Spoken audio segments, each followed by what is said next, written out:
What do you think is the most effective way for us to encourage young people to join the conservative movement? Well, I think I think the starting points are two things. One is, do they like having a job? You know, would they rather live in a future where there's a lot more jobs, a lot more opportunity, a lot more take-home pay, a lot more choices, or one where, in fact, we all come to resemble downtown Detroit? Second, I think, is a question of freedom. I mean, do they want to live in a world where they get to define their future and they get to make their choices, or do they want to live in a world where somebody in Washington, D.C. in an unknown bureaucracy issues a regulation that defines their life? Because it's that basic. I hope that you have to tell me, would that work? Yeah. Okay. Thank you. Because I'm not a young person, so I don't know what works. Thank you, Mr. Speaker. Thank you, Mr. Speaker. Brock Schmeling from North Dakota State University. First off, that's why you kept nodding yes. Thank you so much for pointing out the successes that we've had in the state of North Dakota, especially with all the energy that we have in the state. But I guess to take my question in a completely different direction, how do we win the culture war in this country and win the cultural battle for the conservative soul of the nation, I guess? Okay, that's a very good question. Let me say, first of all, about North Dakota. If you watch, the left is now going to start worrying about North Dakota because do you realize when you have an oil boom, there are too many jobs? And people start to show up. In fact, I think there's an article in the Post this morning about West Texas, that there are counties where the roads are actually being used so much that they have to be fixed. And this is why having no jobs, so you have no roads, if nobody puts any truck on a road, the road lasts a very long time. I mean, just think about it. Just watch the way the left will react to North Dakota. Western North Dakota has too many jobs, has too many people. There are too many folks driving around. I mean, there's a small town that has one traffic light, and it takes, a long time in the morning to get through it because all these people are there. So you have this constant complaint, either why can't we all live in Detroit where they're now going back to farming in downtown Detroit because half the buildings are unoccupied, or the complexity of succeeding. And this is a very important part of life. I mean, if you succeed, there will be changes. And I'll bet all of you had this experience. You go back home to folks you went to high school with and you try to describe your new life. And there's a fair chance that for some of them, you now live in two different worlds. So I think the North Dakota experience it'll be interesting to watch and see how. My impression is most North Dakotans are relatively happy to have so much oil produced that they now have a $3 billion surplus for the state budget. So, but it is interesting. I think the person who is the greatest illustration of winning a culture war in a very direct way is Abraham Lincoln. There are a couple of books by a theologian named White. One on Lincoln's greatest speech, which is about his second inaugural. One called The Eloquent President. And there's a remarkable book by Harold Holzer called Lincoln at Cooper Union. And I would commend to all of you, if you want to understand being persuasive and you want to see a cultural fight, to study Lincoln. Remember, Lincoln in the 1850s, there's this very unformed argument in the 1850s. Should slavery be allowed to expand? Does slavery matter? Is it our business? And you have in Lincoln somebody who is very carefully moving public opinion in an extraordinarily well thought out way. And of course it all blows up in his face and you end up in a war. And he then has to mobilize and sustain the North despite huge casualties. We lose more people between the North and South combined. We lose more people in the Civil War than all of our other wars combined for a much smaller population base. So if you read Lincoln's Gettysburg Address, it's a campaign document. No president's been reelected since Andrew Jackson in 1832. Lincoln is running, and his opening speech is the Gettysburg Address, which we look back on as a historic, cultural. He's basically, if you read it as a politician speech, he's basically saying to the North, if you vote against me, your son was killed in vain. Now, are you prepared to let your son's death be meaningless, or are you on the side of freedom? And it's really designed to create this cultural fight. Well, we're in a similar boat now. Clifton and I have done a whole series of movies and books on American exceptionalism. And we're doing it to pick a fight with the left. I mean, either the Declaration of Independence matters or it doesn't. If it matters, it's a very real document. It says your rights come from God. You are endowed by your Creator. Now, is that true? I mean, this is a cultural fight we want to have in the country because the hard left doesn't believe any of that.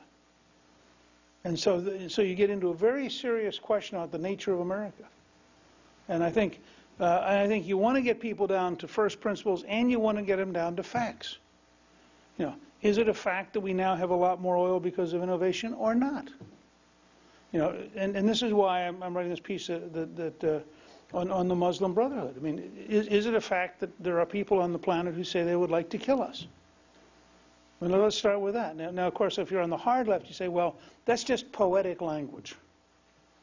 You would think somewhere after 9/11 or this week's bombings in Iraq or the car bomber in Times Square, you could begin to get people to go, well, maybe it's not so poetic. Maybe people who say, I want to kill you, actually mean, I want to kill you. Well, that's a very important core level argument. And I think we have to be more prepared to wage those kind of first principle fights. Yes, sir. Mr. Speaker, thank you very much for being here. My name is Alejandro Capota. I'm from Florida. I became a citizen last year and recently ran to be a delegate for the RNC convention and was told by the good old boys that I couldn't make it. The young people could not become a delegate. I became an alternate delegate. But does the Republican Party need a transformation in this generation, for the next generation? Are we willing to go back? Do we need to go back to that 1980 idea of Ronald Reagan expressing a genuine message to be inclusive and open? Sure, of course we do. And I say to young people, if the old-timers tell you that there's no room for you, beat them. I mean, your state's a good example. Marco Rubio didn't wait in line. He beat the incumbent governor. You know, and he said, I'm going to run for the U.S. Senate. Now, Rubio also ran to be Speaker. I knew Rubio before he became Speaker of the House. He had a very methodical campaign to become Speaker when he was clearly too young. You know, politics in the end, there's a very good book called Plunkett of Tammany Hall, which is, if you want to understand politics, it is probably as good as any single book. Plunkett was an old-time ward politician in New York, and late in his life he told this reporter about how things worked. And part of it's really simple. I mean, you know, you find an office you can win and you beat somebody. And then when you won, you are somebody. You're now an alternate. As an alternate, you can give the Miami paper an interview because, you know, you're a real person. And part of being in the age of information, let me give you two examples. I did Jay Leno the other night. Did any of you see it? Okay. What'd you think? Yeah, okay.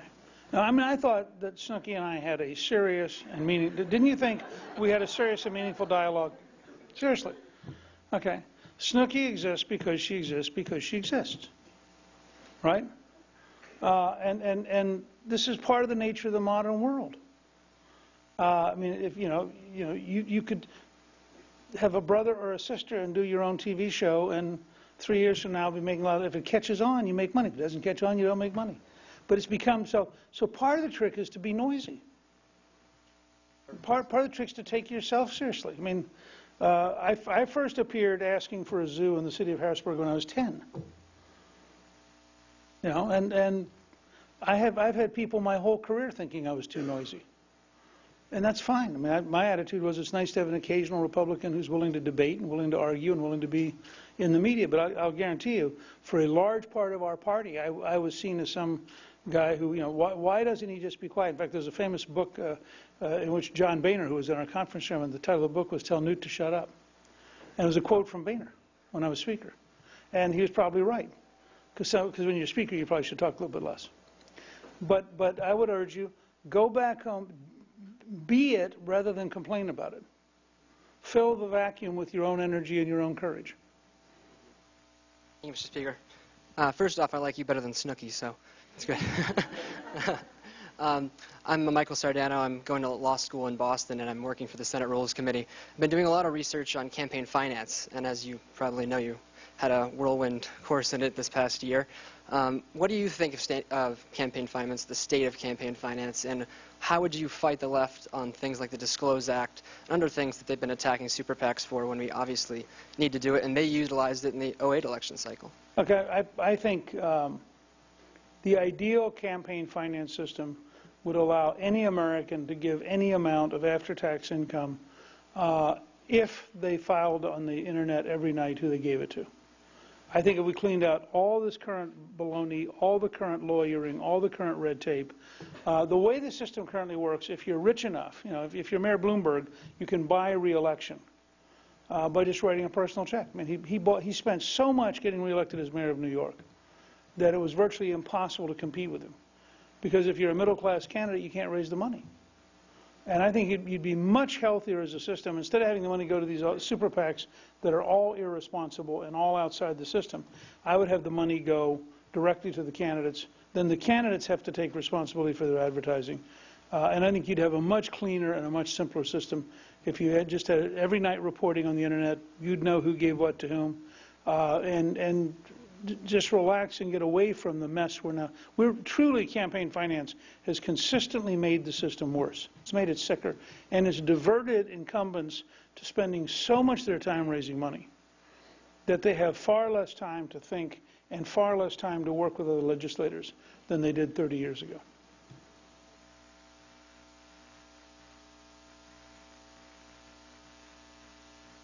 Thank you very much, Mr. Speaker, for this wonderful speech. My name is Ahmad Jan Ali, and I'm currently with the Foreign Affairs Committee.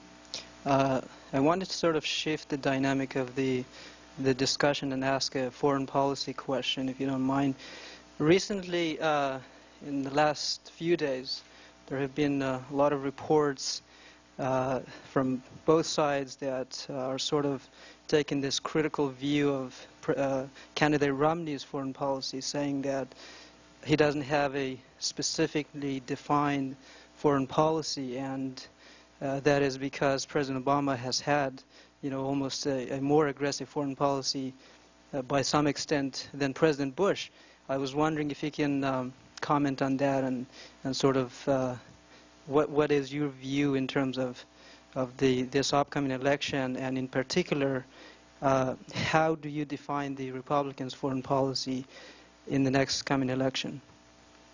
Well, that's a really good question.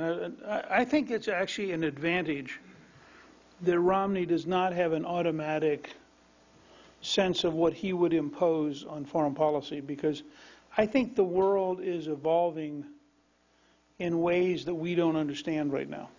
And I think that, I'll just give you a couple quick examples. I was at a speech in Singapore in June, and I went early to listen to some of the other speakers before I talked. And one of them was a Chinese economist who pointed out that in the next 10 years, India will add 70 million new workers. And China, because of its one-child policy, will lose 70 million workers. So I emailed back to Ross Worthington, who works with me here, and said, before my speech, send me the comparative European numbers. Well, 70 million workers being added in India is the equivalent of the German and British workforce combined.